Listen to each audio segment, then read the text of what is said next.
안녕하십니까, 책돌입니다. 오늘 소개해드릴 책은 운명수업입니다. 저자는 초은 김승호 선생님이십니다. 이분은 지난 50년간 과학으로서의 주역을 연구, 동양의 유불선, 수학, 물리학, 심리학 등 인문, 자연, 사회과학에 이르기까지 주역과 현대인의 삶을 연결시키는 작업을 멈추지 않았다. 주요 저서로는 돈보다 운을 벌어라, 사는 곳이 운명이다, 사람이 운명이다, 이런 많은 저서들을 냈습니다. 그러니까 풍수지리하고 주역 전문가십니다. 이분이 이 운명에 대해서, 우리가 운명을 타고나기도 하는데 그 타고난 운명을 어떻게 하면 개선하고 또 좋은 운명으로 바꿀 수 있는지 자세하게 설명한 책입니다. 그럼 한번 본문을 보도록 하겠습니다. 우리는 누구나 매일 새로운 운명을 접하며 살아간다. 운명은 마치 영화의 한 장면처럼 지나가고 새로운 장면이 계속 이어진다. 어떤 사람은 운명을 아예 믿지도 않지만 그 사람에게도 운명은 어김없이 찾아오는 것이다. 운명이란 오래전부터 만들어져 태어날 때부터 시작되는데, 어떤 운명은 일생 중에 만들어져서 일생 중에 나타나기도 한다. 이 책의 주제가 바로 이것이다. 이 책은 타고난 운명보다는 일생 중에 만들어진 그 운명에 대해서 다루는 책입니다. 사람은 자기도 모르게 한 일이 행운을 가져올 때도 있고 큰 불행을 가져올 때도 있다. 이런 일은 우리 인생에 아주 빈번하다. 어느 누구도 지금 현재 자신이 처한 상황을 미리 계획해서 만들지는 않았을 것이다. 살다 보니 그렇게 되었을 뿐이다. 그러나 실은 우리가 만들어낸 운명인 것이다. 이 책은 인간의 모든 행위가 각각 만들어낼 운명을 논하고 있다. 군자가 가장 두려워하는 것은 천명이라고, 삼가 두려워 행실을 바르게 해야 할 것이다. 이 책의 모든 행위는 주역의 괴상을 빌려 설명하였다. 그것은 운명의 뜻을 보다 쉽게 이해하기 위해서이다. 나쁜 운명과 코로나 같은 이 전염병은 닮은 점이 많이 있다. 사람들은 태평하다가 병에 걸리게 된다. 그럴 수밖에 없다. 그 많은 병들을 어찌 다 예방할 수 있으랴. 그냥 살다가 병에 걸리는 것이다. 나쁜 운명도 이와 크게 다르지 않다. 살다 보니 어느 날 갑자기 나쁜 운명의 늪에 빠져들게 된다. 그렇지만 둘 다 고쳐야 한다. 병은 대개 고칠 수 있고 고치기 위해 노력한다. 운명은 어떨까? 마찬가지다. 운명이 나쁘면 거기서 벗어나기 위한 방법을 찾아야 한다. 병이든 나쁜 운명이든 고친다는 것이 중요할 뿐이다. 우리는 고치는 능력을 필사적으로 개발해야 한다. 나쁜 운명이란 무엇일까? 난해한 개념인데 이 병든 운명은 쉽게 이해가 된다. 예를 들어 어떤 사람이 사고가 잦고 하는 일마다 안 되고 공연히 시비에 휘말리고 사기를 당하고 오해를 받고 법정에 서고 걸핏하면 계획이 어긋나거나 뒤차가 들이받는 등 나쁜 일이 연속되면 이는 운명일 수밖에 없다. 그 중에서도 병든 운명인 것이다. 그렇다면 도대체 운명이란 무엇일까? 일부러 어렵게 생각할 것이 없다. 그저 어떤 현상이 일어나도록 예정되어 있으면 그것이 바로 운명이다. 예를 들어 2018년의 월드컵, 그리고 매년 반복되는 광복절 행사, 그리고 이것은 8월 15일의 운명인 것이다. 우리가 사는 세상은 수많은 것이 예정돼 있다. 자연과학에서는 시간의 흐름이라고 한다. 일요일 다음에 월요일, 그리고 1년 후에 같은 계절이 온다거나 월급날에는 급여를 받는 것 등 이러한 것들을 운명이라고 한다. 우리가 운명을 알면 고칠 수가 있다.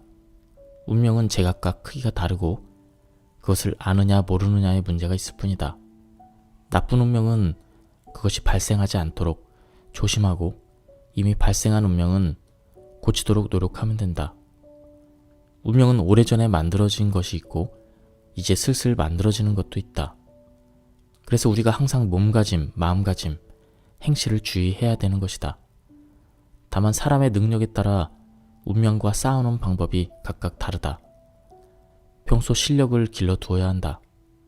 운명에 도전할 수 있는 실력은 분명 돈이나 권력은 아니다. 그 사람의 인간성 자체가 얼마나 위대한가에 따라 운명은 그 앞에서 많게 또는 적게 변할 준비가 되어 있다. 현재 우리 생활에서 틀에 박힌 것이 있다면 그것이 바로 운명이다. 직장을 10년 다녔으면 그것이 운명이고 한 동네에서 오래 살았으면 그것도 운명이다. 또한 어떤 사람과 오랜 생을 알고 지냈다면 그것이 운명이다. 이런 것들은 과거에 만들어진 운명 때문에 현재 실현되고 있는 중이다. 하지만 우리의 미래는 아직 남아있다. 이 미래는 자유스러운 것과 운명적인 것이 섞여 있다. 오래된 운명은 경계해야 한다. 우리가 모르는 사이에 무엇인가 일어나게 되어 있기 때문이다. 그래서 공자는 군자가 두려워할 것 중 첫 번째가 운명, 즉 천명이라고 말했던 것이다. 삼가 조심할 뿐이다. 겸손해야 하며 너무 안심하고 있어서도 안 된다. 나쁠 때는 인내심이 필요하지만 좋을 때라고 해도 위태로움을 염두에 두어야 한다. 우리가 만들어낼 새로운 운명은 오래된 운명에 덧붙여 나가는 것이다. 누구나 출발점이 있지 않은가? 다만 주어진 조건을 꼼꼼히 살펴 의미를 분명히 해두어야 할 것이다. 그래야만 새로운 운명을 만들어갈 수 있는 법이다. 군자는 하늘을 원망하지 않건만 항상 새로워져야 하는 것이다. 좋은 운명을 이끌어내는 방법은 무엇일까? 우선 운명은 거저 얻는 것이 아니라는 생각을 해야 한다. 운명은 대가를 치러야 좋아지는 법이다. 생각해보자. 목소리를 고치고, 걸음걸이를 고치고, 표정을 고치고, 먹을 때 소리를 덜 내고, 복장을 잘 갖추고, 겸손하고, 선물을 주는 등 이 모든 것은 운명을 고치는 방법이다. 이 저자가 짧게 얘기를 했는데 요 내용이 이 책의 그 핵심입니다. 왜 이렇게 해야 되는지를 이제 쭉 설명을 해주고 있습니다. 버릇이 미래를 결정한다. 버릇에는 나쁜 버릇이 있고 좋은 버릇이 있다. 좋은 버릇은 그것을 오래 키워야 되겠지만 나쁜 버릇은 정말 꼴보기 싫다. 그뿐만 아니다. 나쁜 버릇은 인생을 망가뜨린다.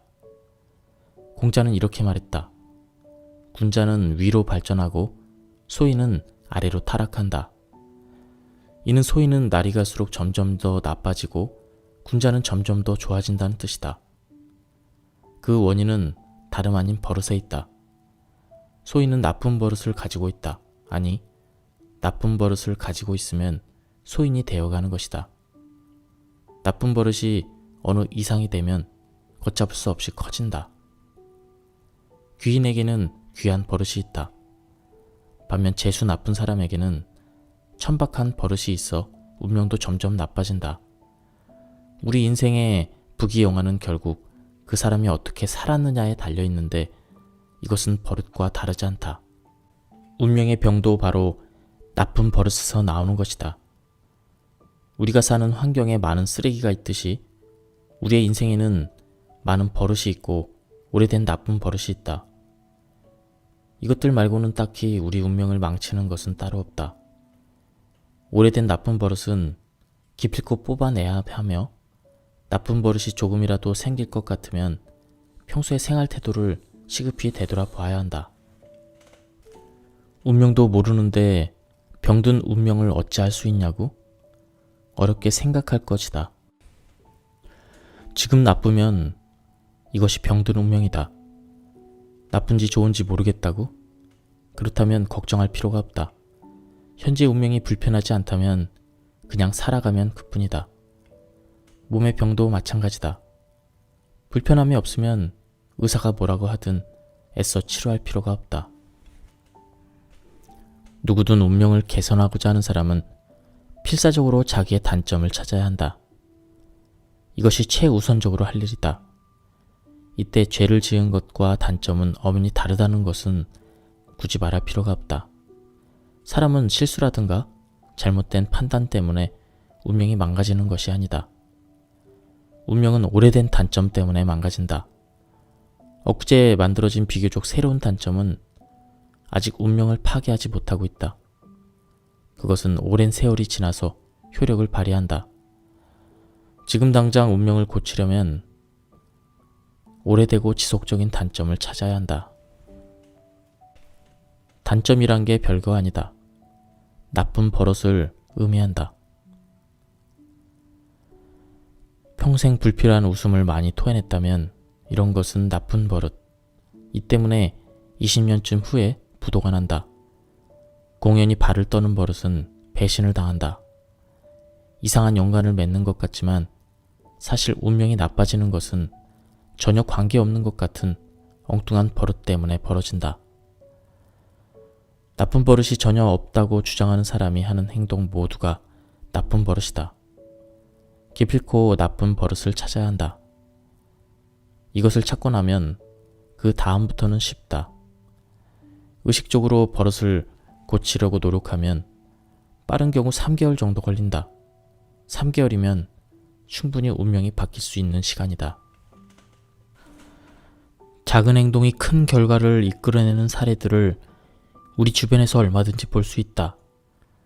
운명을 고치려는 노력은 핵심을 찾으려는 노력과 다르지 않다. 그리고 우리의 인생살이에서 행동을 약간만 고쳐도 거대한 결과의 차이가 생기는 경우는 얼마든지 있다. 당장 우리 자신을 살펴봐도 그런 일은 수없이 많다. 요점은 이렇다. 많은 노력보다는 제대로 된 노력이 필요하다는 것, 이뿐이다. 물론 제대로 된 행동은 쉽지 않다. 하지만 그렇게 할 수 있다는 것만으로도 우리는 기대를 갖기에 충분하다. 우리들 각자 살면서 인생을 얼마나 생각하는가? 아마 그저 열심히 살아가는 것뿐? 이래서는 안 된다. 좀 더 치밀하게 넓게 생각해야 한다. 그렇게 하면 무엇인가 발견하는 것이 있을 것이다. 그것이 바로 운명을 개척하는 일이다. 아무리 생각해도 특별히 무엇인가 보이지 않는다면 더욱 살펴보면 된다. 엘소 돌파구를 찾으려 하는 것이 바로 운명을 고치려는 노력인 것이다. 중요한 것은 나쁜 운명도 달게 받는다는 것인데 그렇게 하는 것은 무한한 반성이기 때문이다. 사람은 딱히 반성거리가 보이지 않아도 반성해야 한다. 반성은 목욕과 같아서 자주 하면 좋은 것이다. 나도 운명이 나빠져서 40년간 모진 고생을 했는데 어느 날인가부터 운명 목욕을 열심히 한 결과 묵은 때를 조금이나마 벗겨낼 수 있었다. 나는 하늘에 진 빚이 많아 오랫동안 더 깊이 반성해야 할 것이다. 하지만 반드시 내 운명이 고쳐질 것이라는 데는 추워도 의심이 없다. 우리가 현재 큰 허물이 없는데도 나쁜 운명 때문에 고생을 하고 있다면 그것은 하늘에 진 빚을 갚고 있는 것이니 용기를 잃지 말아야 한다. 양이란 원래 우주에서 태어날 때 음을 도와주도록 태어난 것이다. 여자에게 무엇을 받아서 사는 남자는 멸망하게 되어 있다. 사실 남자는 여자가 사주는 커피 한 잔도 넙죽 받아서는 안 된다. 모름지기 남자는 여자에게 평생 베풀며 살아야 하는 것이다. 여자에게 아첨하는 것 같지만 양이란 음에게 베풀수록 오히려 새로운 기운이 발생하는 법이다. 거리를 가다 보면 노숙자가 있는데 그 노숙자는 고개를 숙이고 슬픈 표정을 짓고 무릎을 꿇고 세수도 안 하고 옷도 어둡고 더러운 것을 입고 계속 굽신거리는 동안 영혼에 있는 기운은 계속 빠져나간다. 나중에는 아무리 힘을 주려고 해도 힘이 나오지 않는다. 그래서 돈을 벌 수 없고 항상 돈이 없다. 거짓짓을 했기 때문이다. 남에게 얻어먹는 것은 남는 장사가 아니다. 자신의 기운을 버리고 운을 망가뜨리면서 그 짓을 하는 것이다. 그런데 길거리에 놔두는 거지 말고 색다른 거지가 있다. 바로 마음이 거지인 사람을 말한다. 남에게 어떻게 해서든지 거저 얻어서 득을 보려는 사람이다. 이런 사람은 운명이 병들기 쉽다. 오랫동안 그 짓을 하면 확실히 병이 든다. 그래서 나중에는 사업마다 실패하고 직장에서도 갑자기 쫓겨난다. 마음이 거지면 진짜 거지가 되는 것이다.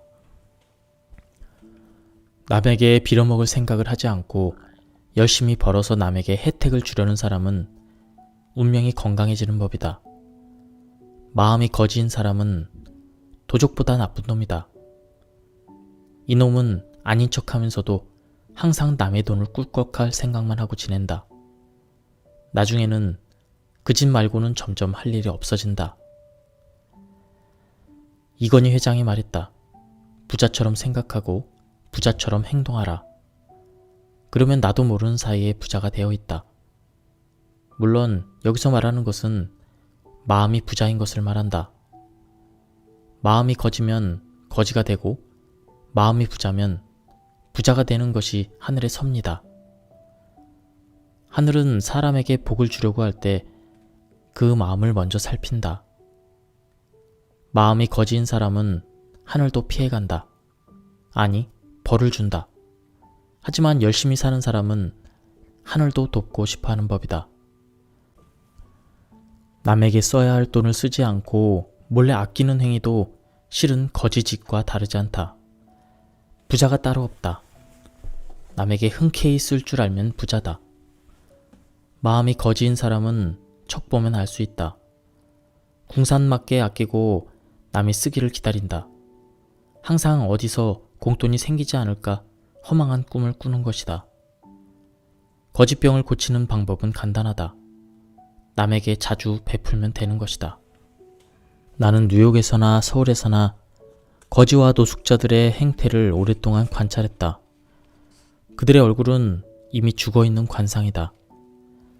관상보다 좀 쉬운 이야기를 해보자. 미국이든 한국이든 그들의 공통점은 무엇이었을까?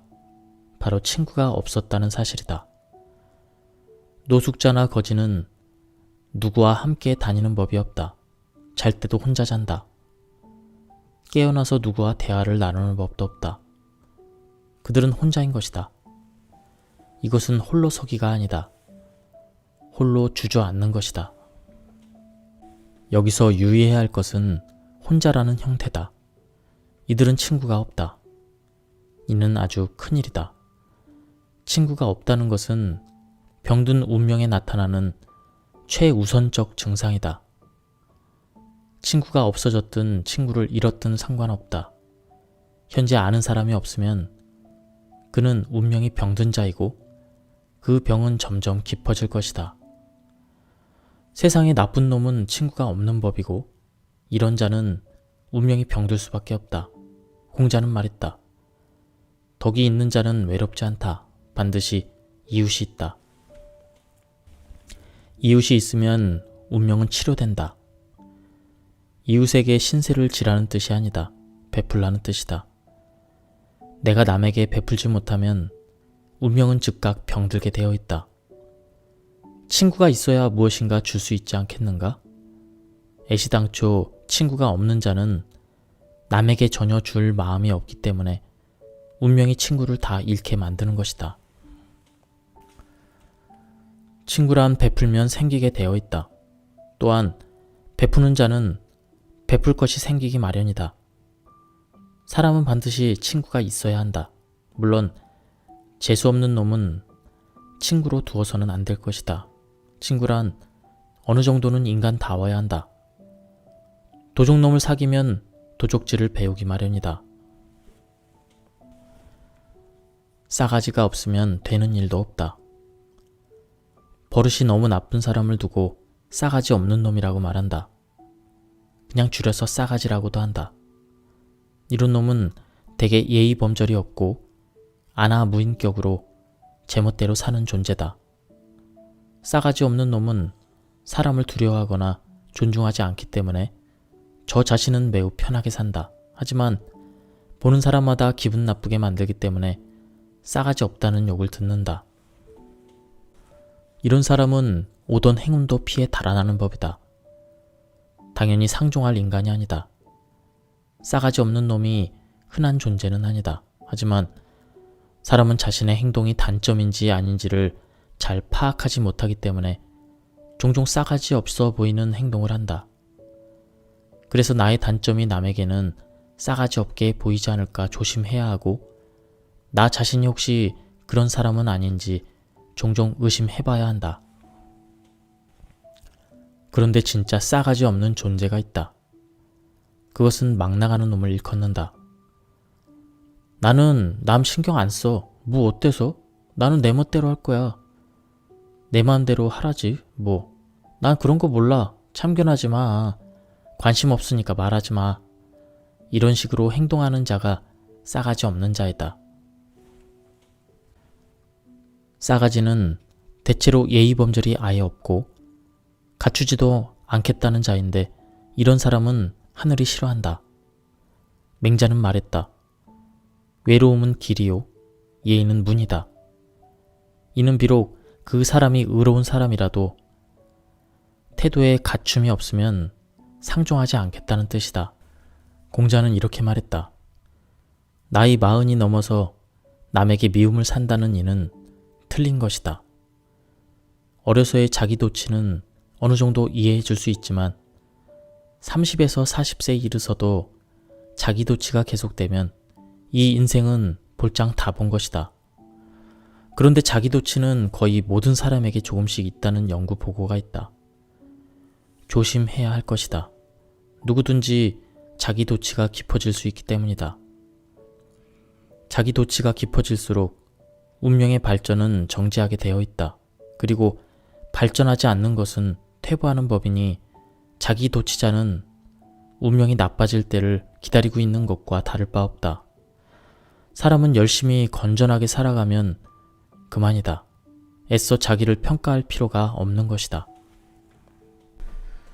자기의 실체는 자신의 기분이나 평가에 의해 정해지는 것이 아니다. 나타난 것이 바로 그의 실체이다. 자기 평가는 공정해야 한다.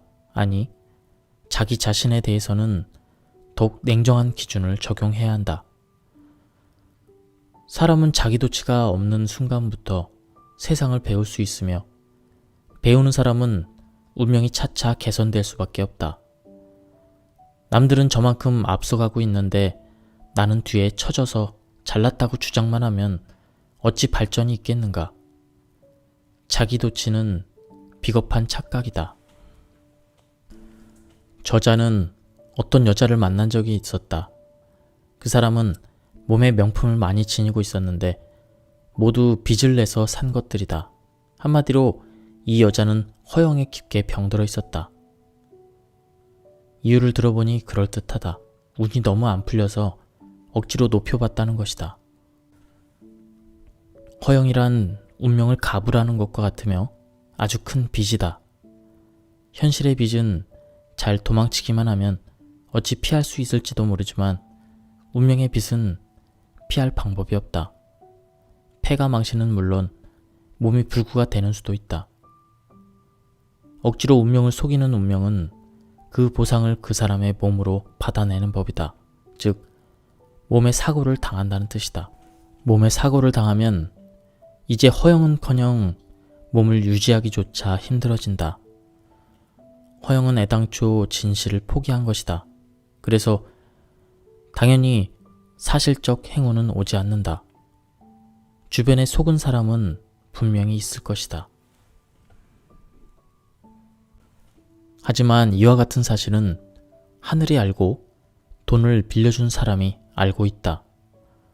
허영은 운명을 속이는 사기 행각일 뿐이다.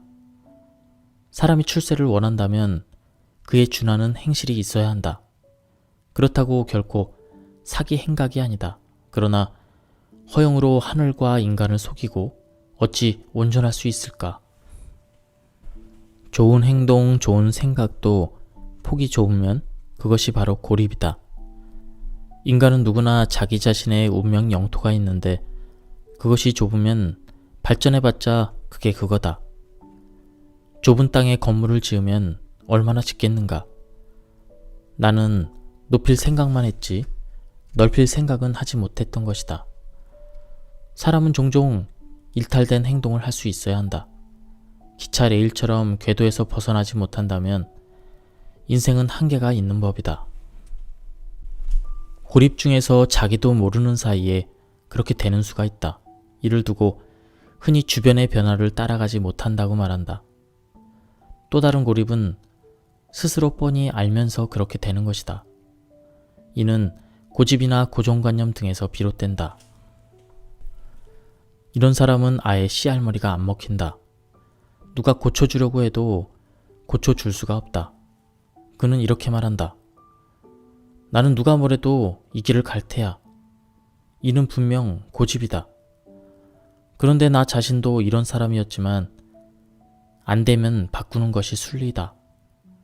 아무리 좋은 길도 그로써 운명이 개선되지 않는다면 자신의 길이 아닌 것이다. 어떤 사람이 가수로 출세하겠다고 긴긴 세월 노력하는 것을 본 적이 있는데 가수의 꿈은 진작 집어치워야 될 일이었다. 일전에 TV 프로그램에서 사법고시만 한 3, 40년 이상 하신 분이 나왔습니다. 거의 이제 할아버지가 돼서 나왔는데요. 서울대 법학과를 거의 우수한 성적으로 이제 입학을 해서 굉장히 이제 우수한 인재였는데 계속 사법고시만 공부를 한 것입니다. 그래서 지금은 아무런 직업도 없는 백수인데 자신이 그 전에 공부 잘했던 것만 생각하고 일도 안 하고 계속 그런 공부만 계속 하고 있는 것입니다. 밖과 소통하지 않는 것은 이미 천벌을 받고 있는 것이다. 새롭게 나서야 한다. 날이면 날마다 새로워져라. 이런 옛말이 있는데 밖과 소통이 안 되면 절대 새로워질 수가 없다. 오늘날 북한 사회가 그렇다. 그들은 70년간이나 일정한 틀을 유지하고 있다. 개인의 경우도 마찬가지다. 그런 사람은 마침내 쇠퇴하여 불행했던 운명을 붙들고 생을 마감하게 된다. 저자의 지인 중에 C라는 인물이 있습니다. C는 남을 해치는 사람도 아니고 성격도 차분한 사람이다. 그저 맹물 같은 사람이라고나 할까? 싫다 좋다가 뚜렷하지 않고 남의 신세도 안 지지만 베풀 줄도 몰랐다. 사람은 남에게 사랑이나 존경을 물질로 표현할 줄 알아야 한다. C는 그런 사람이었다. 유령 같은 사람. C의 조짐을 볼 때 운명은 더 이상 나아질 바가 없이 그냥 그대로 이어질 것이다. 남에게 베풀기를 아까워하는 사람은 하늘이 빼앗아 가는 법이다. 물론 사기를 당한 사람이 다 그렇다는 것은 아니다. 다만 사기를 당했다고 해서 존경심마저 옹졸해지는 것은 안 된다는 것뿐이다. 제가 이야기를 생략했는데 C가 사기를 당해서 존경하는 선생님께 수업을 들었는데 그 수업료를 반으로 깎았다고 합니다. C가 착한 사람인 것은 맞다. 하지만 운명은 병들어 있다. 원인은 단순하다. 째째한 성품. 힘겹게 선물하고 도리를 다하는 사람은 반드시 하늘이 보상하는 법이다. 가난하다고 해서 마음마저 째째해지면 안 된다. 공자는 가난한 사람에게도 반드시 존경의 예물을 받았다. 선물한 사람에게도 부자와 똑같은 복이 오도록 가르침을 내준 것이다. 망하는 법을 알게 되면 그 밭대로 망하지 않는 법도 알게 된다. 부정의 부정은 강한 긍정이란 말이 있듯이 성공하고 싶은 사람이 절대 해서는 안 되는 행위를 망하는 법으로 배울 수 있다. 그것은 무엇일까? 내가 잘 아는 E라는 사람을 보자. 그는 돈 많은 사람을 보면 이렇게 말한다. 자식이 돈만 많아가지고 인생이 돈이 다냐? 김연아를 보고는 이렇게 말한다. 스케이트 타는 게 어려서부터 하면 누구나 할 수 있는 거 아니야? 뭐 저렇게 난리야? 누가 무슨 일을 할 수 있다고 하면 이렇게 말한다. 에휴, 까짓거. 그거 나도 할 수 있어. 늘 이런 식이다. 누가 이렇게 물을 때가 있다. 저 사람 누구야? 이 질문에 이는 자기 혼자 대답한다. 쟤 별 볼 일 없는 놈이야. 척보면 모르냐? 예쁜 여자에게는 이렇게 말한다. 뭐야 저게, 여우 같잖아. 저거 다 성형수술한 거야. 이는 매사에 모두 이렇게 말한다. 사람을 깔보는 것이다. 자기 아버지에 대해서도 한마디 한다. 아우, 앞뒤가 꽉 막혔어. 그러니까 이 모양이지. 에휴, 짜증나.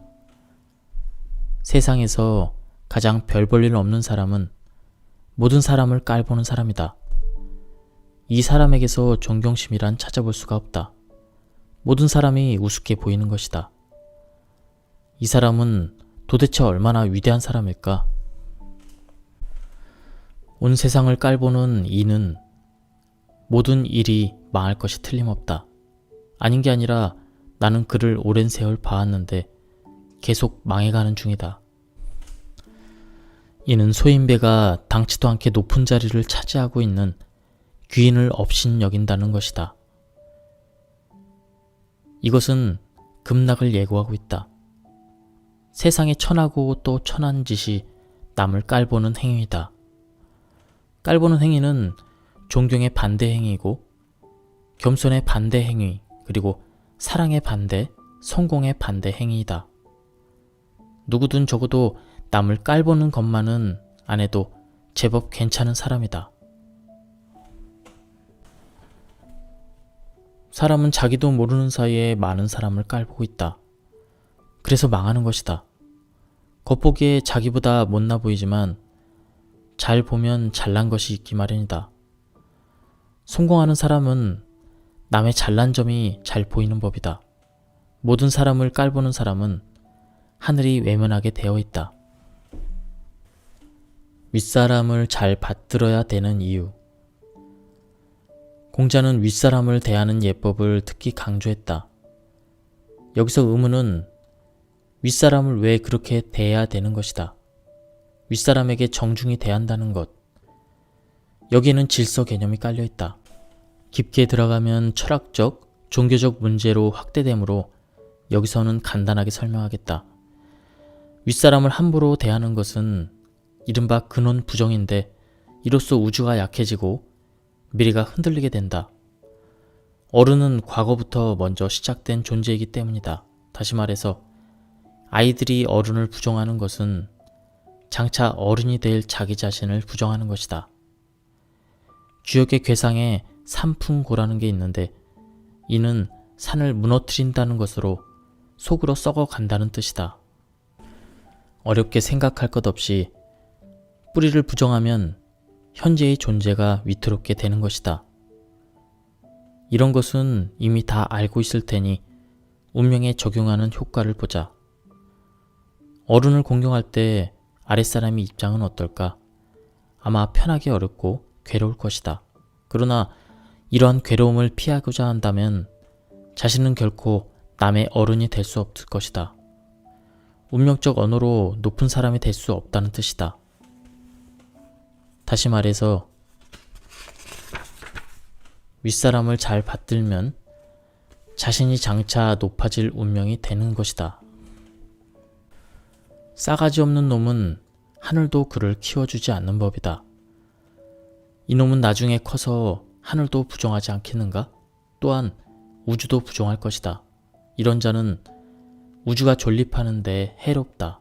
그래서 자연의 법칙이 윗사람을 잘 받들지 못하는 존재는 우주에서 퇴거시키는 작용을 하게 된다. 아니면 영원히 아랫사람이 되어 윗사람을 받들어야 하는 벌을 내리기도 한다. 직장이나 사회 혹은 단체에서 만난 윗사람을 우습게 보면 안 된다. 스스로 생각해보자. 자신이 아랫사람에게 무시당하면 얼마나 괴로울까? 그런 죄를 당신이 범하고 있다면 더 말할 나이가 없다. 위를 받드는 것은 장차 내가 윗사람이 될 자격을 만들고 있는 과정인 것이다. 누가 제이에게 말을 걸었다. 요즘 날씨 좋은데 우리 산이나 놀러 갈까? 제이는 대답한다. 산에 뭐하러 가? 산이래봤자 나무 좀 있고 돌 있는 건데. 안 그래? 바다에 가자고 하면 제이는 이렇게 답한다. 야, 바다야 뭐 그냥 물 좀 있고 모래 좀 있는 거지. 거기 왜 가냐? 식당에서 나오면서 제이는 옆 사람에게 말한다. 야, 여기 먹을 거 없지? 다음에 오지 말자. 이 사람은 매사에 흥미가 없다. 아니, 자기 혼자 있을 때라든가 자기에게 득이 되는 일에는 흥미를 보인다. 하지만 다른 사람과 함께 있을 때면 꼭 그 사람의 흥을 깨고 만다. 남과 함께 있으면 보조를 맞추는 것이 타인에 대한 최소한의 배려이다. 아니, 보조를 맞추지 않아도 좋다. 김색에 만드는 짓은 하지 말아야 한다. 만약 이런 짓을 계속하는 사람이 있다면 그는 세월이 갈수록 차차 기운이 흩어져 맥을 못 추게 될 것이다. 또한 남에게 항상 김새는 것만 골랐기 때문에 스스로의 인생도 다 된 밥에 재가 뿌려지는 운명을 맞이할 것이다. 인생에서 남의 흥을 깨고 기운을 빼고 살아가는 사람은 크게 고독해질 운명이 기다리고 있다. 풍수 안의 괴상은 그릇을 텅텅 비게 한다는 상징인 바, 이런 사람은 텅 빈 그릇처럼 인생이 허전하게 되지 않을까? 주역의 괴상은 반드시 미래를 나타나게 하는 법이다. 남을 거들어주지 않거나 김세게 하는 사람은 세상이 재미없어지기를 바라는 것이니 결국 그의 인생도 재미없어질 것이다. 운명 개척의 비밀. 좋은 짓이든 나쁜 짓이든 그것이 누적되어야 운명으로 고착되는 법이다. 티클모아 태산이란 속담이 있다. 운명이야말로 티클 같은 자그마한 행동이 반복되는 가운데 그것이 태산처럼 커다란 운명을 만든다. 운명이 이러한 원리로 만들어지므로 평소에 삼가해야 되는 것이다. 한 번쯤이야 어떠리 하고 무심코 시작하면 그것이 어느새 운명이 되어버린다.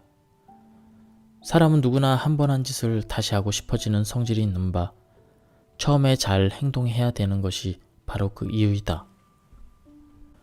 그런데 사람들은 오랜 세월 힘써야 얻게 되는 결실을 쉽게 무시하곤 한다.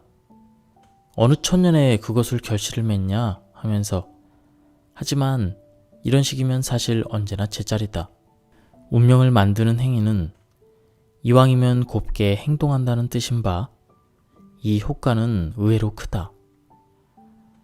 사실 인생의 큰 성취는 눈에 보이는 계획에서 이루어지는 것보다 자기도 모르게 쌓아놓은 운명 때문에 이루어지는 경우가 훨씬 더 많다. 아니 거의 전부라 해도 과언이 아니다. 노는 입에 염불한다는 말이 있는데 이는 평소에 조금씩 복을 쌓아가라는 뜻이다. 아주 사소한 장기적인 계획의 예를 들어본다. 아는 사람을 마주쳤을 때 고개 숙여 가볍게 인사하는 버릇이 어떨까? 동네 슈퍼 주인, 이웃, 안면 있는 사람에게 무조건 인사성 바르게 행동하는 것이다. 나이가 아주 어린 사람을 봤을 때는 미소 정도로도 괜찮다.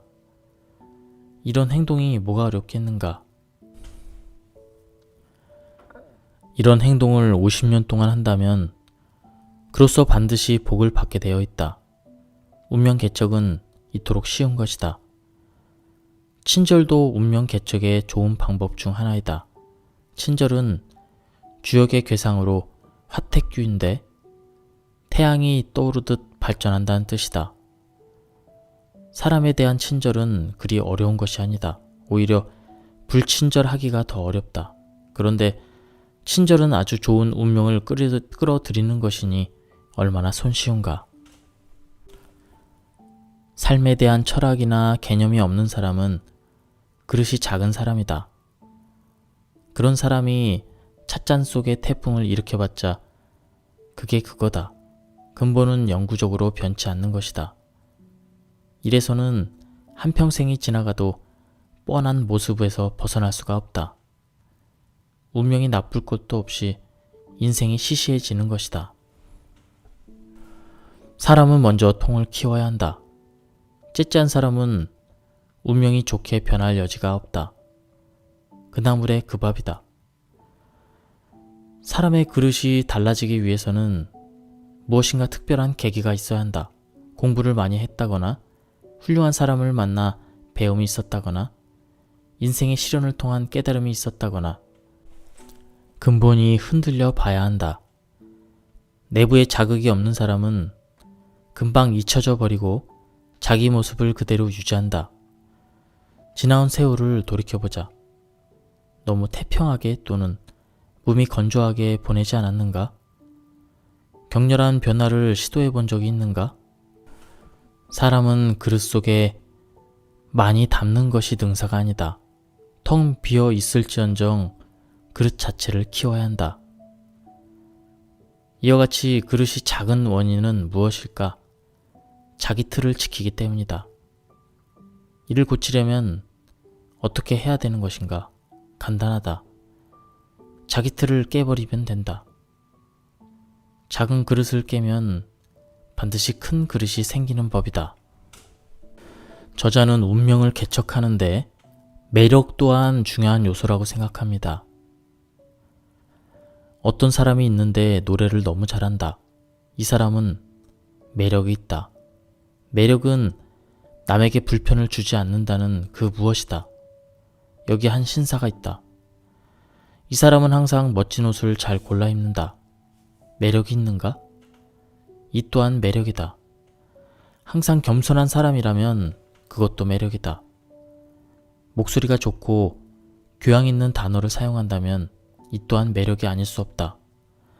나폴레옹은 지배자였지만 남달리 매력이 있었다. 스탈린이나 히틀러하고는 다른 면이 있었던 것이다.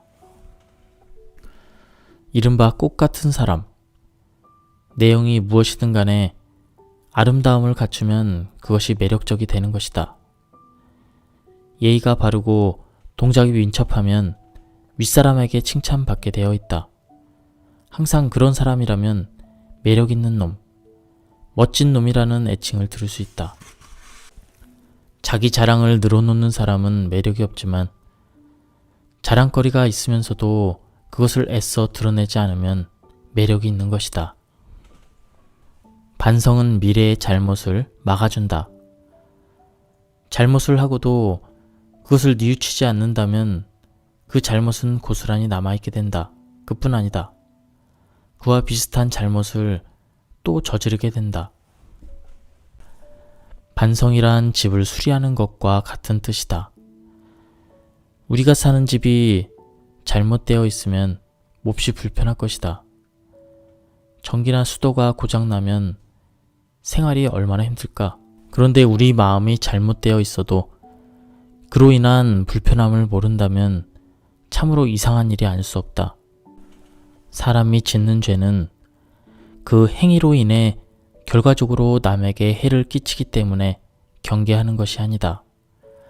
그 고장난 영혼이 더 큰 잘못을 저지를까봐 무서워하는 것이다. 반성은 더러운 집을 소독하는 것과도 같은 효과가 있다. 반성은 곧 발전이기도 하다.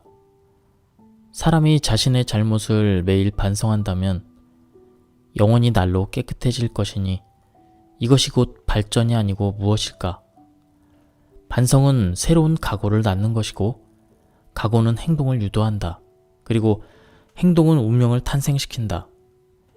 매일 반성을 하지 않고 사는 사람은 목욕을 하지 않고 사는 것과 같다. 반성은 모든 병을 예방하기 위한 위생관리와도 같은 것이다. 반성은 치료이기도 하다. 우리에게는 이렇게 좋은 수단이 있다.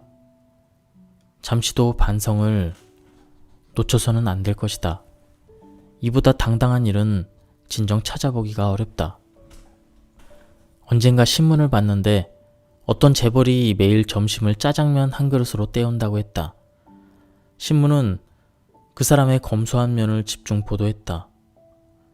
재벌이면 돈이 많을 테니 한 끼 식사로 값비싼 고급 한우라든가 전복이라든가 스테이크를 먹어도 되는데 절약을 위해 값싼 짜장면을 먹는 것이 칭찬거리가 된 것이다.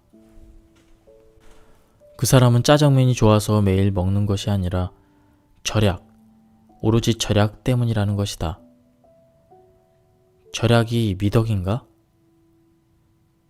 그렇지, 절약은 미덕이 맞다.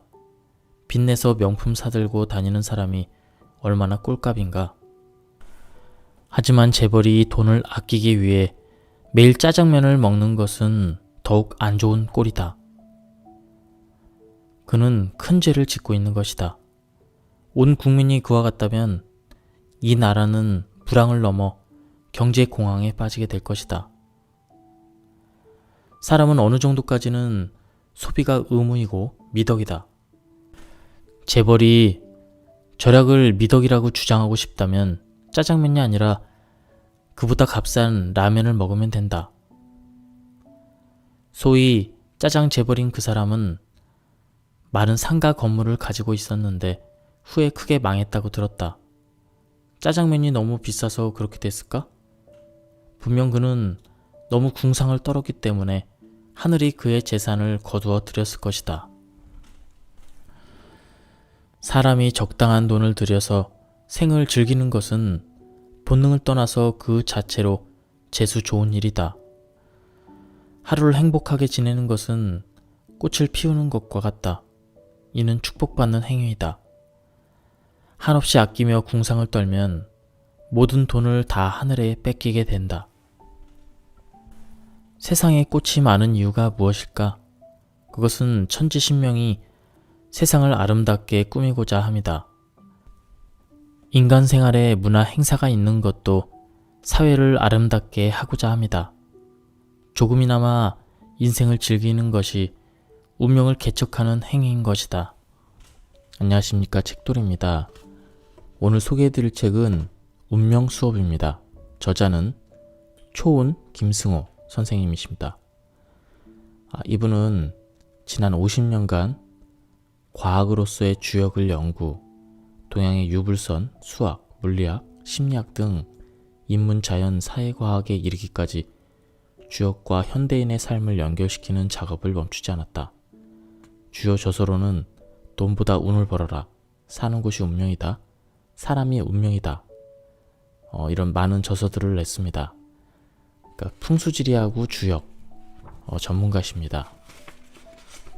이분이 이 운명에 대해서, 우리가 운명을 타고나기도 하는데 그 타고난 운명을 어떻게 하면 개선하고 또 좋은 운명으로 바꿀 수 있는지 자세하게 설명한 책입니다. 그럼 한번 본문을 보도록 하겠습니다. 우리는 누구나 매일 새로운 운명을 접하며 살아간다. 운명은 마치 영화의 한 장면처럼 지나가고 새로운 장면이 계속 이어진다. 어떤 사람은 운명을 아예 믿지도 않지만 그 사람에게도 운명은 어김없이 찾아오는 것이다.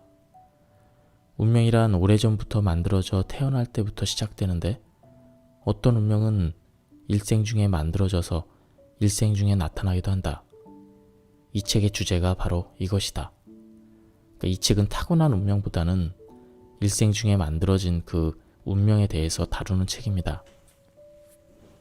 사람은 자기도 모르게 한 일이 행운을 가져올 때도 있고 큰 불행을 가져올 때도 있다. 이런 일은 우리 인생에 아주 빈번하다. 어느 누구도 지금 현재 자신이 처한 상황을 미리 계획해서 만들지는 않았을 것이다. 살다 보니 그렇게 되었을 뿐이다. 그러나 실은 우리가 만들어낸 운명인 것이다. 이 책은 인간의 모든 행위가 각각 만들어낼 운명을 논하고 있다. 군자가 가장 두려워하는 것은 천명이라고, 삼가 두려워 행실을 바르게 해야 할 것이다. 이 책의 모든 행위는 주역의 괴상을 빌려 설명하였다. 그것은 운명의 뜻을 보다 쉽게 이해하기 위해서이다. 나쁜 운명과 코로나 같은 이 전염병은 닮은 점이 많이 있다. 사람들은 태평하다가 병에 걸리게 된다. 그럴 수밖에 없다. 그 많은 병들을 어찌 다 예방할 수 있으랴. 그냥 살다가 병에 걸리는 것이다. 나쁜 운명도 이와 크게 다르지 않다. 살다 보니 어느 날 갑자기 나쁜 운명의 늪에 빠져들게 된다. 그렇지만 둘 다 고쳐야 한다. 병은 대개 고칠 수 있고 고치기 위해 노력한다. 운명은 어떨까? 마찬가지다. 운명이 나쁘면 거기서 벗어나기 위한 방법을 찾아야 한다. 병이든 나쁜 운명이든 고친다는 것이 중요할 뿐이다. 우리는 고치는 능력을 필사적으로 개발해야 한다. 나쁜 운명이란 무엇일까? 난해한 개념인데 이 병든 운명은 쉽게 이해가 된다. 예를 들어 어떤 사람이 사고가 잦고 하는 일마다 안 되고 공연히 시비에 휘말리고 사기를 당하고 오해를 받고 법정에 서고 걸핏하면 계획이 어긋나거나 뒤차가 들이받는 등 나쁜 일이 연속되면 이는 운명일 수밖에 없다. 그 중에서도 병든 운명인 것이다. 그렇다면 도대체 운명이란 무엇일까? 일부러 어렵게 생각할 것이 없다. 그저 어떤 현상이 일어나도록 예정되어 있으면 그것이 바로 운명이다. 예를 들어 2018년의 월드컵, 그리고 매년 반복되는 광복절 행사, 그리고 이것은 8월 15일의 운명인 것이다. 우리가 사는 세상은 수많은 것이 예정돼 있다. 자연과학에서는 시간의 흐름이라고 한다. 일요일 다음에 월요일, 그리고 1년 후에 같은 계절이 온다거나 월급날에는 급여를 받는 것 등 이러한 것들을 운명이라고 한다. 우리가 운명을 알면 고칠 수가 있다. 운명은 제각각 크기가 다르고 그것을 아느냐 모르느냐의 문제가 있을 뿐이다. 나쁜 운명은 그것이 발생하지 않도록 조심하고 이미 발생한 운명은 고치도록 노력하면 된다. 운명은 오래전에 만들어진 것이 있고 이제 슬슬 만들어지는 것도 있다. 그래서 우리가 항상 몸가짐, 마음가짐, 행실을 주의해야 되는 것이다. 다만 사람의 능력에 따라 운명과 싸우는 방법이 각각 다르다. 평소 실력을 길러두어야 한다. 운명에 도전할 수 있는 실력은 분명 돈이나 권력은 아니다. 그 사람의 인간성 자체가 얼마나 위대한가에 따라 운명은 그 앞에서 많게 또는 적게 변할 준비가 되어 있다. 현재 우리 생활에서 틀에 박힌 것이 있다면 그것이 바로 운명이다. 직장을 10년 다녔으면 그것이 운명이고 한 동네에서 오래 살았으면 그것도 운명이다. 또한 어떤 사람과 오랜 세월 알고 지냈다면 그것이 운명이다. 이런 것들은 과거에 만들어진 운명 때문에 현재 실현되고 있는 중이다. 하지만 우리의 미래는 아직 남아있다. 이 미래는 자유스러운 것과 운명적인 것이 섞여 있다. 오래된 운명은 경계해야 한다. 우리가 모르는 사이에 무엇인가 일어나게 되어 있기 때문이다. 그래서 공자는 군자가 두려워할 것 중 첫 번째가 운명, 즉 천명이라고 말했던 것이다. 삼가 조심할 뿐이다. 겸손해야 하며 너무 안심하고 있어서도 안 된다. 나쁠 때는 인내심이 필요하지만 좋을 때라고 해도 위태로움을 염두에 두어야 한다. 우리가 만들어낼 새로운 운명은 오래된 운명에 덧붙여 나가는 것이다. 누구나 출발점이 있지 않은가?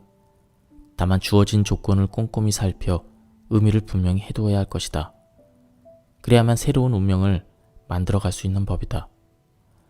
군자는 하늘을 원망하지 않건만 항상 새로워져야 하는 것이다. 좋은 운명을 이끌어내는 방법은 무엇일까? 우선 운명은 거저 얻는 것이 아니라는 생각을 해야 한다. 운명은 대가를 치러야 좋아지는 법이다. 생각해보자. 목소리를 고치고, 걸음걸이를 고치고, 표정을 고치고, 먹을 때 소리를 덜 내고, 복장을 잘 갖추고, 겸손하고, 선물을 주는 등 이 모든 것은 운명을 고치는 방법이다. 이 저자가 짧게 얘기를 했는데 요 내용이 이 책의 그 핵심입니다. 왜 이렇게 해야 되는지를 이제 쭉 설명을 해주고 있습니다. 버릇이 미래를 결정한다. 버릇에는 나쁜 버릇이 있고 좋은 버릇이 있다. 좋은 버릇은 그것을 오래 키워야 되겠지만 나쁜 버릇은 정말 꼴보기 싫다. 그뿐만 아니다. 나쁜 버릇은 인생을 망가뜨린다. 공자는 이렇게 말했다. 군자는 위로 발전하고 소인은 아래로 타락한다. 이는 소인은 날이 갈수록 점점 더 나빠지고 군자는 점점 더 좋아진다는 뜻이다. 그 원인은 다름 아닌 버릇에 있다. 소인은 나쁜 버릇을 가지고 있다. 아니, 나쁜 버릇을 가지고 있으면 소인이 되어가는 것이다. 나쁜 버릇이 어느 이상이 되면 걷잡을 수 없이 커진다. 귀인에게는 귀한 버릇이 있다. 반면 재수 나쁜 사람에게는 천박한 버릇이 있어 운명도 점점 나빠진다. 우리 인생의 부귀영화는 결국 그 사람이 어떻게 살았느냐에 달려있는데 이것은 버릇과 다르지 않다. 운명의 병도 바로 나쁜 버릇에서 나오는 것이다. 우리가 사는 환경에 많은 쓰레기가 있듯이 우리의 인생에는 많은 버릇이 있고 오래된 나쁜 버릇이 있다. 이것들 말고는 딱히 우리 운명을 망치는 것은 따로 없다. 오래된 나쁜 버릇은 기필코 뽑아내야 하며 나쁜 버릇이 조금이라도 생길 것 같으면 평소의 생활 태도를 시급히 되돌아봐야 한다. 운명도 모르는데 병든 운명을 어찌할 수 있냐고? 어렵게 생각할 것이다. 지금 나쁘면 이것이 병든 운명이다. 나쁜지 좋은지 모르겠다고? 그렇다면 걱정할 필요가 없다. 현재 운명이 불편하지 않다면 그냥 살아가면 그뿐이다. 몸의 병도 마찬가지다. 불편함이 없으면 의사가 뭐라고 하든 애써 치료할 필요가 없다. 누구든 운명을 개선하고자 하는 사람은 필사적으로 자기의 단점을 찾아야 한다. 이것이 최우선적으로 할 일이다. 이때 죄를 지은 것과 단점은 엄연히 다르다는 것은 굳이 말할 필요가 없다. 사람은 실수라든가 잘못된 판단 때문에 운명이 망가지는 것이 아니다. 운명은 오래된 단점 때문에 망가진다. 엊그제 만들어진 비교적 새로운 단점은 아직 운명을 파괴하지 못하고 있다. 그것은 오랜 세월이 지나서 효력을 발휘한다. 지금 당장 운명을 고치려면 오래되고 지속적인 단점을 찾아야 한다. 단점이란 게 별거 아니다. 나쁜 버릇을 의미한다. 평생 불필요한 웃음을 많이 토해냈다면 이런 것은 나쁜 버릇. 이 때문에 20년쯤 후에 부도가 난다. 공연히 발을 떠는 버릇은 배신을 당한다. 이상한 연관을 맺는 것 같지만 사실 운명이 나빠지는 것은 전혀 관계없는 것 같은 엉뚱한 버릇 때문에 벌어진다. 나쁜 버릇이 전혀 없다고 주장하는 사람이 하는 행동 모두가 나쁜 버릇이다. 기필코 나쁜 버릇을 찾아야 한다. 이것을 찾고 나면 그 다음부터는 쉽다. 의식적으로 버릇을 고치려고 노력하면 빠른 경우 3개월 정도 걸린다. 3개월이면 충분히 운명이 바뀔 수 있는 시간이다. 작은 행동이 큰 결과를 이끌어내는 사례들을 우리 주변에서 얼마든지 볼 수 있다. 운명을 고치려는 노력은 핵심을 찾으려는 노력과 다르지 않다. 그리고 우리의 인생살이에서 행동을 약간만 고쳐도 거대한 결과의 차이가 생기는 경우는 얼마든지 있다. 당장 우리 자신을 살펴봐도 그런 일은 수없이 많다. 요점은 이렇다. 많은 노력보다는 제대로 된 노력이 필요하다는 것, 이뿐이다. 물론 제대로 된 행동은 쉽지 않다. 하지만 그렇게 할 수 있다는 것만으로도 우리는 기대를 갖기에 충분하다. 우리들 각자 살면서 인생을 얼마나 생각하는가? 아마 그저 열심히 살아가는 것뿐? 이래서는 안 된다. 좀 더 치밀하게 넓게 생각해야 한다. 그렇게 하면 무엇인가 발견하는 것이 있을 것이다. 그것이 바로 운명을 개척하는 일이다. 아무리 생각해도 특별히 무엇인가 보이지 않는다면 더욱 살펴보면 된다. 애써 돌파구를 찾으려 하는 것이 바로 운명을 고치려는 노력인 것이다. 중요한 것은 나쁜 운명도 달게 받는다는 것인데 그렇게 하는 것은 무한한 반성이기 때문이다. 사람은 딱히 반성거리가 보이지 않아도 반성해야 한다. 반성은 목욕과 같아서 자주 하면 좋은 것이다. 나도 운명이 나빠져서 40년간 모진 고생을 했는데 어느 날인가부터 운명 목욕을 열심히 한 결과 묵은 때를 조금이나마 벗겨낼 수 있었다. 나는 하늘에 진 빚이 많아 오랫동안 더 깊이 반성해야 할 것이다.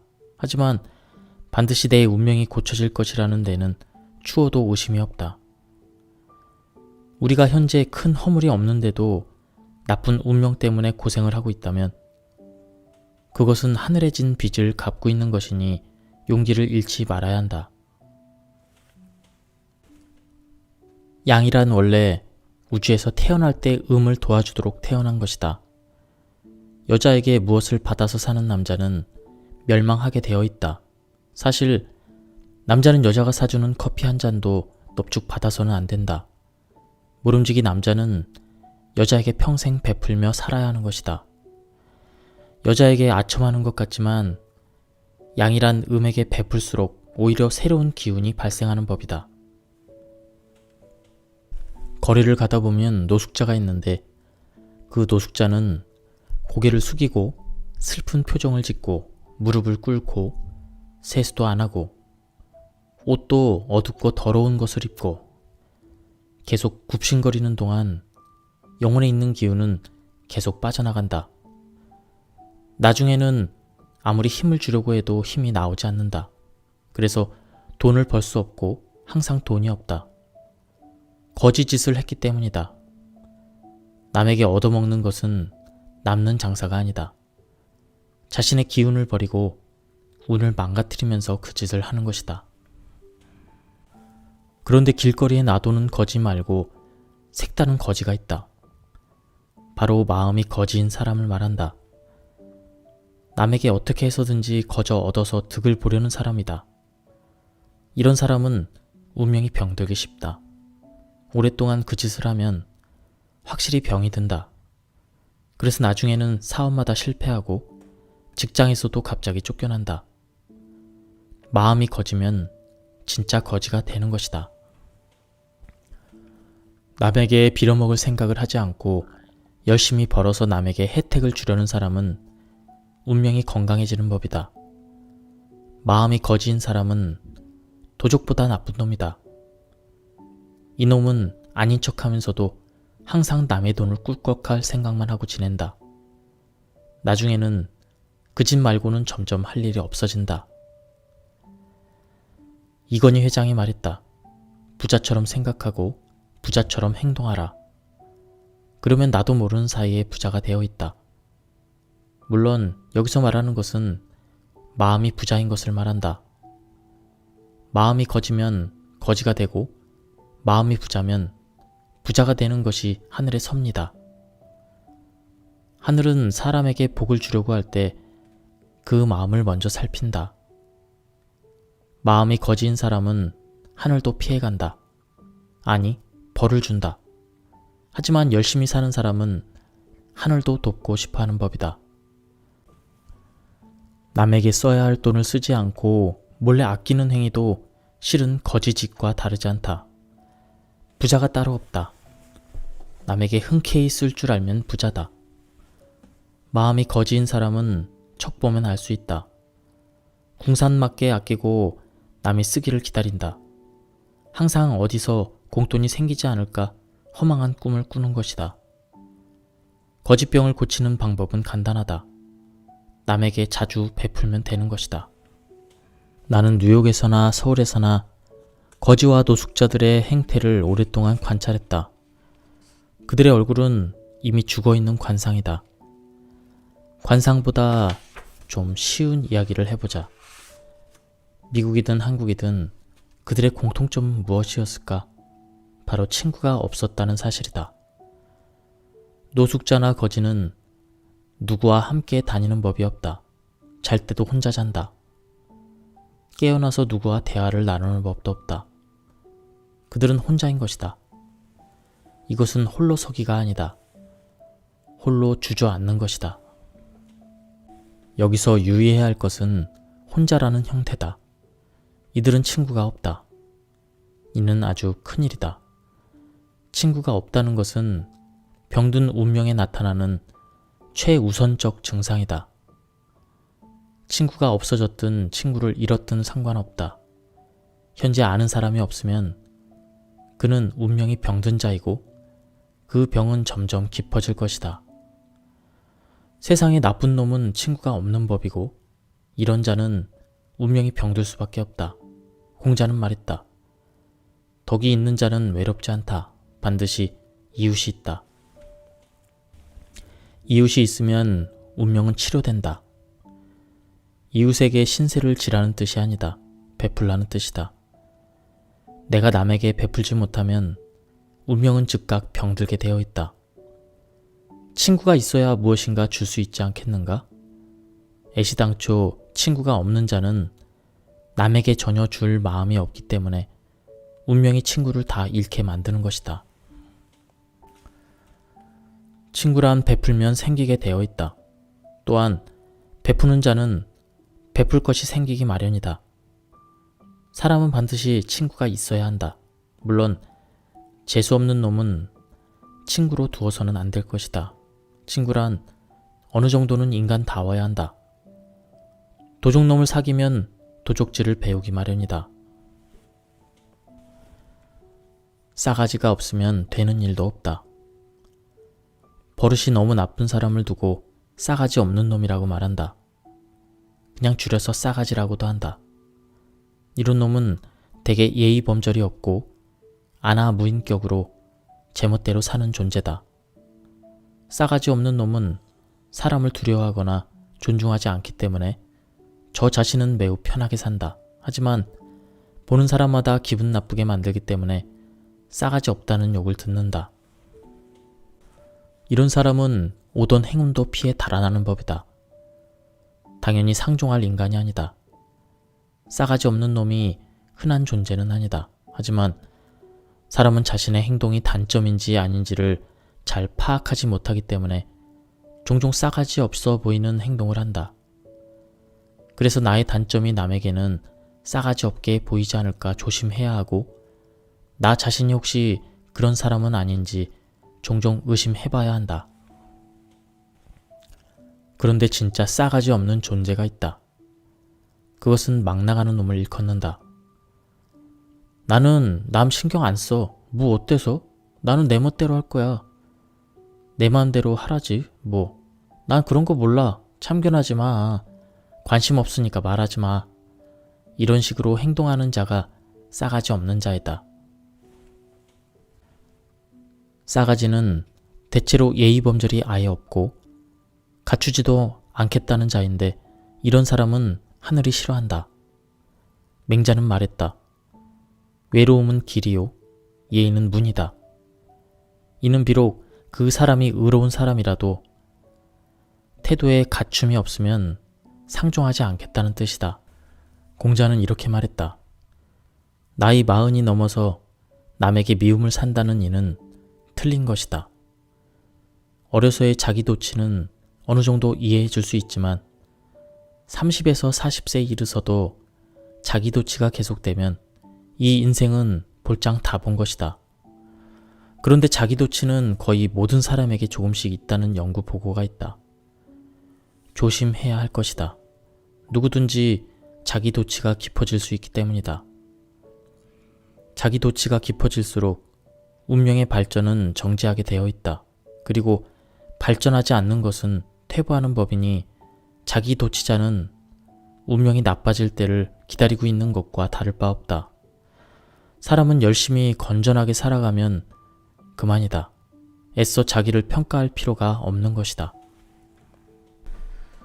자기의 실체는 자신의 기분이나 평가에 의해 정해지는 것이 아니다. 나타난 것이 바로 그의 실체이다. 자기 평가는 공정해야 한다. 아니, 자기 자신에 대해서는 더욱 냉정한 기준을 적용해야 한다.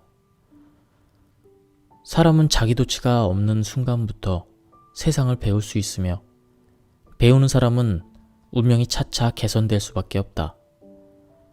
남들은 저만큼 앞서가고 있는데 나는 뒤에 처져서 잘났다고 주장만 하면 어찌 발전이 있겠는가. 자기도취는 비겁한 착각이다. 저자는 어떤 여자를 만난 적이 있었다. 그 사람은 몸에 명품을 많이 지니고 있었는데 모두 빚을 내서 산 것들이다. 한마디로 이 여자는 허영에 깊게 병들어 있었다. 이유를 들어보니 그럴듯하다. 운이 너무 안 풀려서 억지로 높여봤다는 것이다.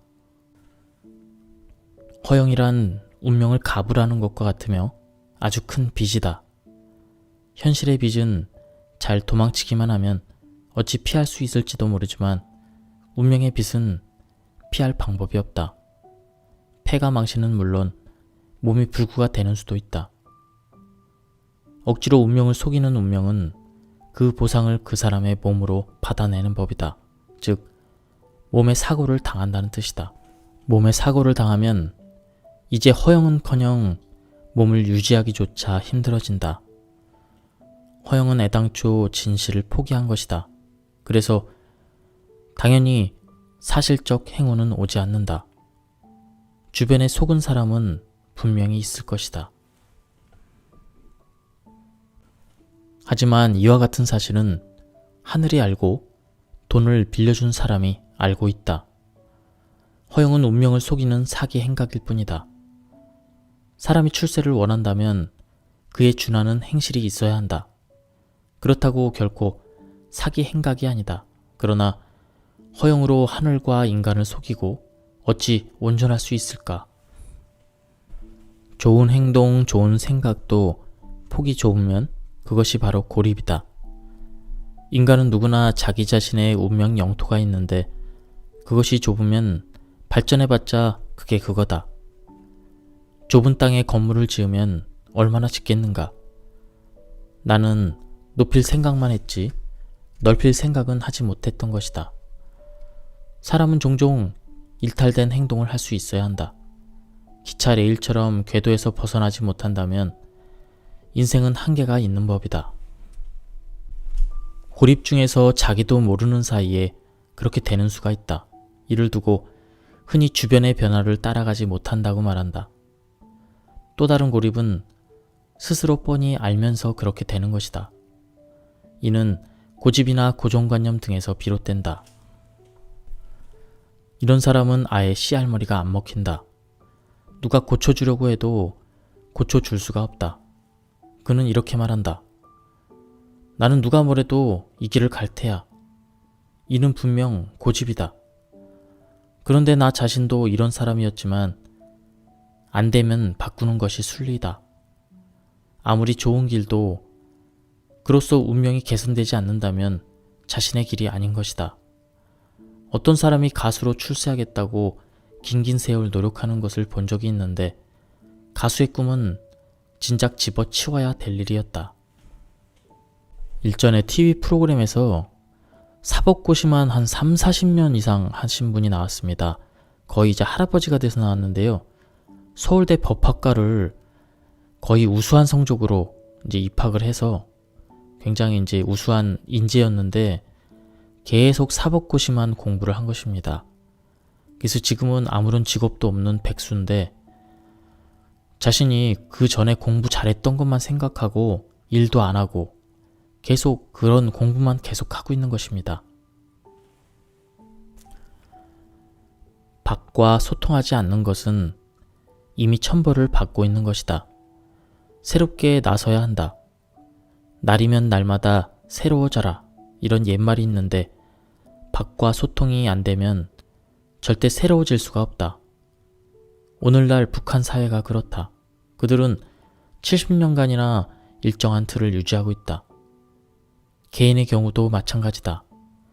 그런 사람은 마침내 쇠퇴하여 불행했던 운명을 붙들고 생을 마감하게 된다. 저자의 지인 중에 C라는 인물이 있습니다. C는 남을 해치는 사람도 아니고 성격도 차분한 사람이다. 그저 맹물 같은 사람이라고나 할까? 싫다 좋다가 뚜렷하지 않고 남의 신세도 안 지지만 베풀 줄도 몰랐다. 사람은 남에게 사랑이나 존경을 물질로 표현할 줄 알아야 한다. C는 그런 사람이었다. 유령 같은 사람. C의 조짐을 볼 때 운명은 더 이상 나아질 바가 없이 그냥 그대로 이어질 것이다. 남에게 베풀기를 아까워하는 사람은 하늘이 빼앗아 가는 법이다. 물론 사기를 당한 사람이 다 그렇다는 것은 아니다. 다만 사기를 당했다고 해서 존경심마저 옹졸해지는 것은 안 된다는 것뿐이다. 제가 이야기를 생략했는데 C가 사기를 당해서 존경하는 선생님께 수업을 들었는데 그 수업료를 반으로 깎았다고 합니다. C가 착한 사람인 것은 맞다. 하지만 운명은 병들어 있다. 원인은 단순하다. 째째한 성품. 힘겹게 선물하고 도리를 다하는 사람은 반드시 하늘이 보상하는 법이다. 가난하다고 해서 마음마저 째째해지면 안 된다. 공자는 가난한 사람에게도 반드시 존경의 예물을 받았다. 선물한 사람에게도 부자와 똑같은 복이 오도록 가르침을 내준 것이다. 망하는 법을 알게 되면 그 밭대로 망하지 않는 법도 알게 된다. 부정의 부정은 강한 긍정이란 말이 있듯이 성공하고 싶은 사람이 절대 해서는 안 되는 행위를 망하는 법으로 배울 수 있다. 그것은 무엇일까? 내가 잘 아는 E라는 사람을 보자. 그는 돈 많은 사람을 보면 이렇게 말한다. 자식이 돈만 많아가지고 인생이 돈이 다냐? 기변아를 보고는 이렇게 말한다. 스케이트 타는 게 어려서부터 하면 누구나 할 수 있는 거 아니야? 뭐 저렇게 난리야? 누가 무슨 일을 할 수 있다고 하면 이렇게 말한다. 에휴 까짓거 그거 나도 할 수 있어. 늘 이런 식이다. 누가 이렇게 물을 때가 있다. 저 사람 누구야? 이 질문에 이는 자기 혼자 대답한다. 쟤 별 볼 일 없는 놈이야. 척보면 모르냐? 예쁜 여자에게는 이렇게 말한다. 뭐야 저게 여우 같잖아. 저거 다 성형수술한 거야.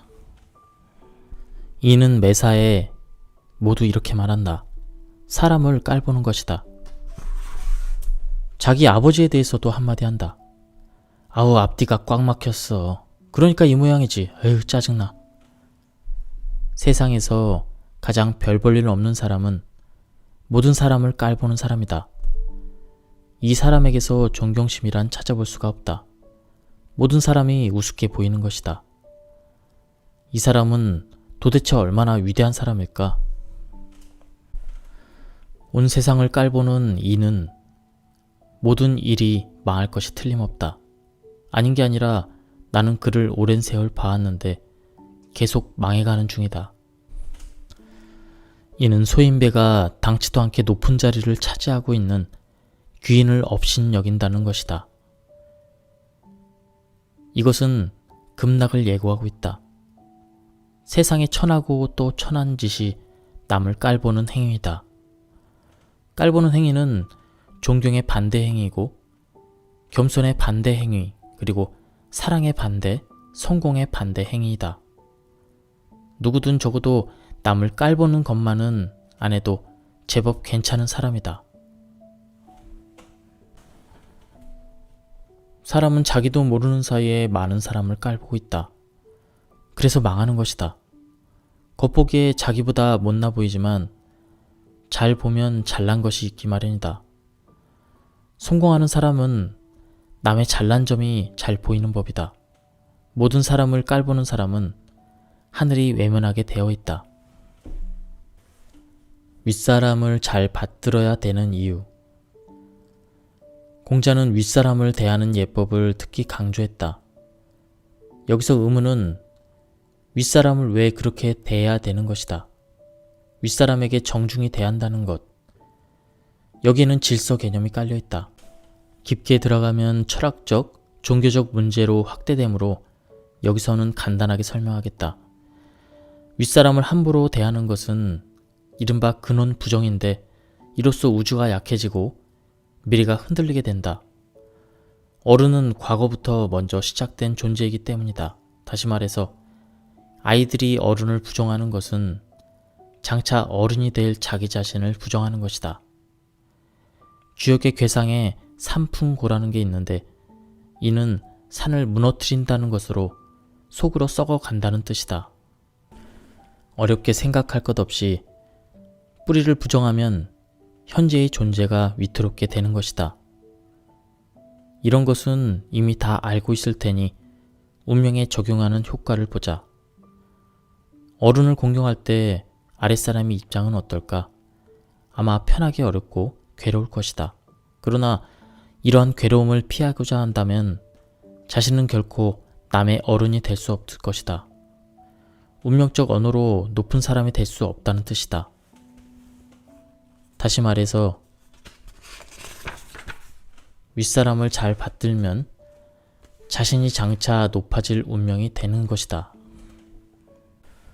싸가지 없는 놈은 하늘도 그를 키워주지 않는 법이다. 이놈은 나중에 커서 하늘도 부정하지 않겠는가? 또한 우주도 부정할 것이다. 이런 자는 우주가 존립하는데 해롭다. 그래서 자연의 법칙이 윗사람을 잘 받들지 못하는 존재는 우주에서 퇴거시키는 작용을 하게 된다. 아니면 영원히 아랫사람이 되어 윗사람을 받들어야 하는 벌을 내리기도 한다.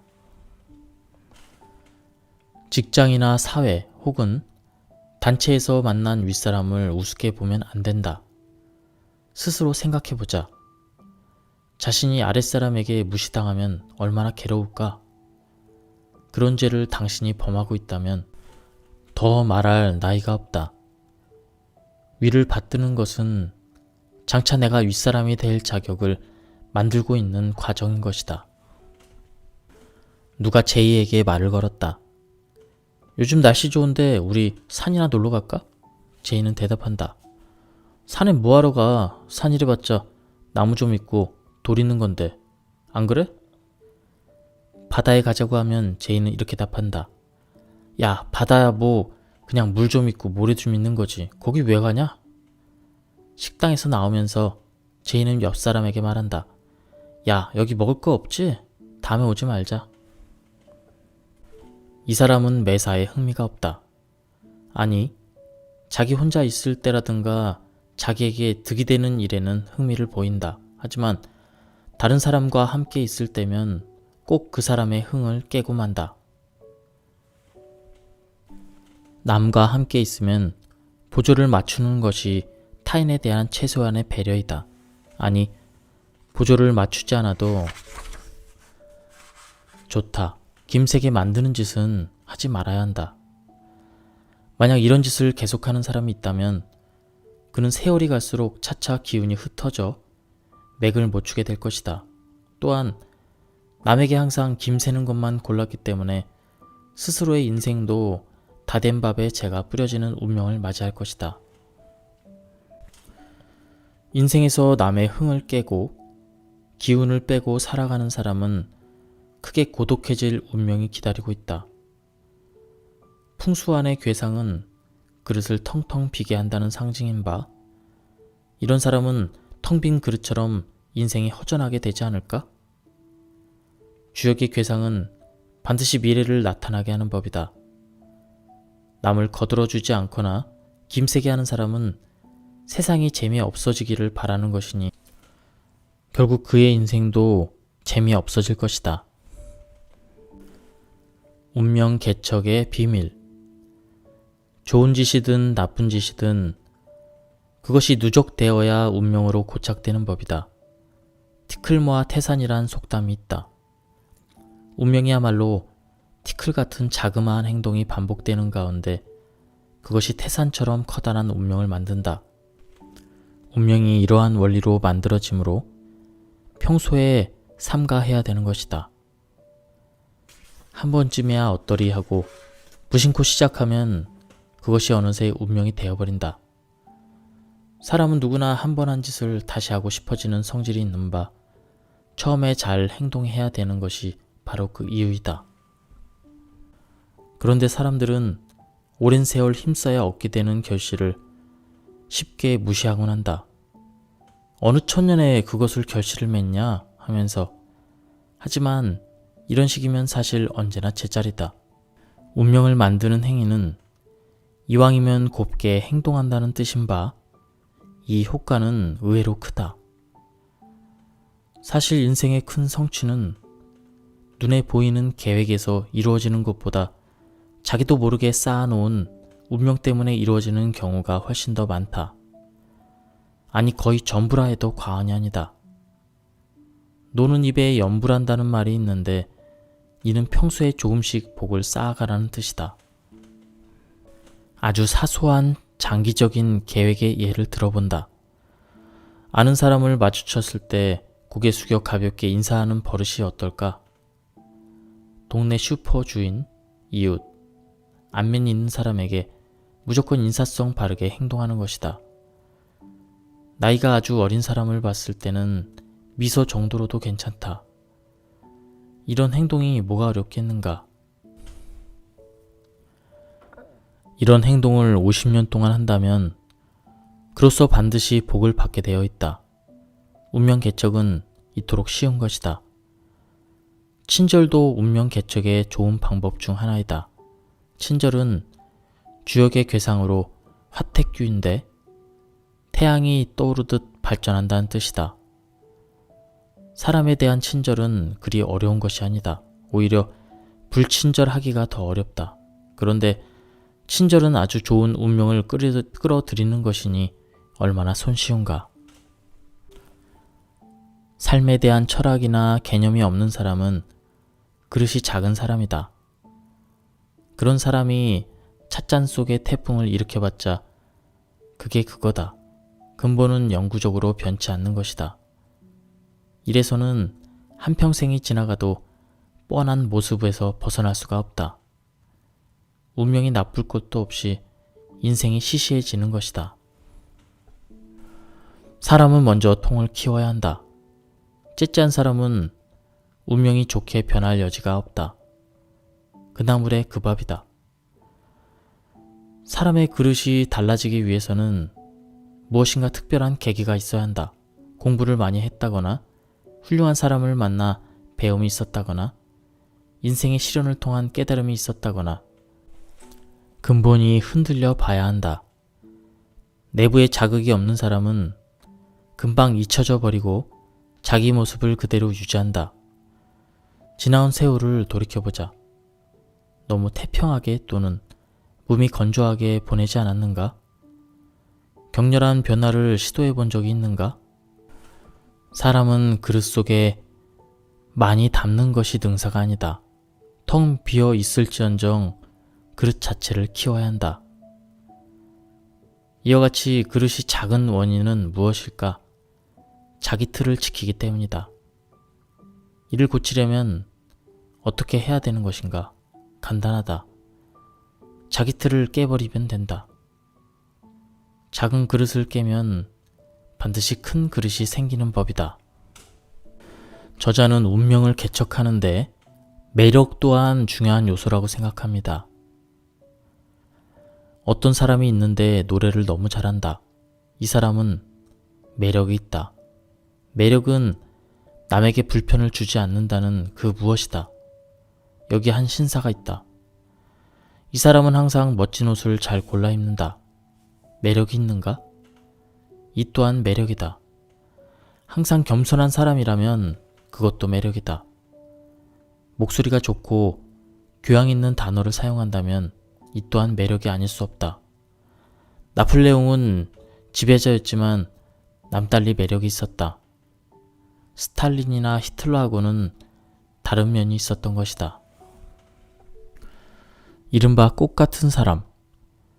내용이 무엇이든 간에 아름다움을 갖추면 그것이 매력적이 되는 것이다. 예의가 바르고 동작이 민첩하면 윗사람에게 칭찬받게 되어 있다.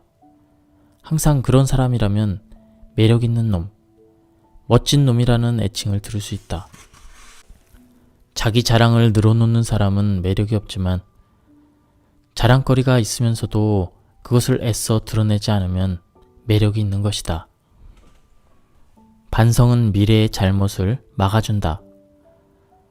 잘못을 하고도 그것을 뉘우치지 않는다면 그 잘못은 고스란히 남아있게 된다. 그뿐 아니다. 그와 비슷한 잘못을 또 저지르게 된다. 반성이란 집을 수리하는 것과 같은 뜻이다. 우리가 사는 집이 잘못되어 있으면 몹시 불편할 것이다. 전기나 수도가 고장나면 생활이 얼마나 힘들까? 그런데 우리 마음이 잘못되어 있어도 그로 인한 불편함을 모른다면 참으로 이상한 일이 아닐 수 없다. 사람이 짓는 죄는 그 행위로 인해 결과적으로 남에게 해를 끼치기 때문에 경계하는 것이 아니다. 그 고장난 영혼이 더 큰 잘못을 저지를까봐 무서워하는 것이다. 반성은 더러운 집을 소독하는 것과도 같은 효과가 있다. 반성은 곧 발전이기도 하다. 사람이 자신의 잘못을 매일 반성한다면 영혼이 날로 깨끗해질 것이니 이것이 곧 발전이 아니고 무엇일까? 반성은 새로운 각오를 낳는 것이고 각오는 행동을 유도한다. 그리고 행동은 운명을 탄생시킨다.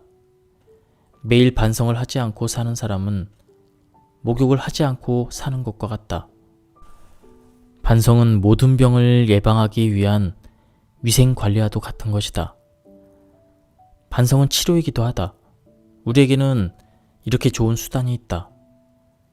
잠시도 반성을 놓쳐서는 안 될 것이다. 이보다 당당한 일은 진정 찾아보기가 어렵다. 언젠가 신문을 봤는데 어떤 재벌이 매일 점심을 짜장면 한 그릇으로 때운다고 했다. 신문은 그 사람의 검소한 면을 집중 보도했다. 재벌이면 돈이 많을 테니 한 끼 식사로 값비싼 고급 한우라든가 전복이라든가 스테이크를 먹어도 되는데 절약을 위해 값싼 짜장면을 먹는 것이 칭찬거리가 된 것이다. 그 사람은 짜장면이 좋아서 매일 먹는 것이 아니라 절약, 오로지 절약 때문이라는 것이다. 절약이 미덕인가? 그렇지, 절약은 미덕이 맞다. 빚내서 명품 사들고 다니는 사람이 얼마나 꼴값인가? 하지만 재벌이 돈을 아끼기 위해 매일 짜장면을 먹는 것은 더욱 안 좋은 꼴이다. 그는 큰 죄를 짓고 있는 것이다. 온 국민이 그와 같다면 이 나라는 불황을 넘어 경제 공황에 빠지게 될 것이다. 사람은 어느 정도까지는 소비가 의무이고 미덕이다. 재벌이 절약을 미덕이라고 주장하고 싶다면 짜장면이 아니라 그보다 값싼 라면을 먹으면 된다. 소위 짜장 재벌인 그 사람은 많은 상가 건물을 가지고 있었는데 후에 크게 망했다고 들었다. 짜장면이 너무 비싸서 그렇게 됐을까? 분명 그는 너무 궁상을 떨었기 때문에 하늘이 그의 재산을 거두어 들였을 것이다. 사람이 적당한 돈을 들여서 생을 즐기는 것은 본능을 떠나서 그 자체로 재수 좋은 일이다. 하루를 행복하게 지내는 것은 꽃을 피우는 것과 같다. 이는 축복받는 행위이다. 한없이 아끼며 궁상을 떨면 모든 돈을 다 하늘에 뺏기게 된다. 세상에 꽃이 많은 이유가 무엇일까? 그것은 천지신명이 세상을 아름답게 꾸미고자 함이다. 인간 생활에 문화 행사가 있는 것도 사회를 아름답게 하고자 합니다. 조금이나마 인생을 즐기는 것이 운명을 개척하는 행위인 것이다.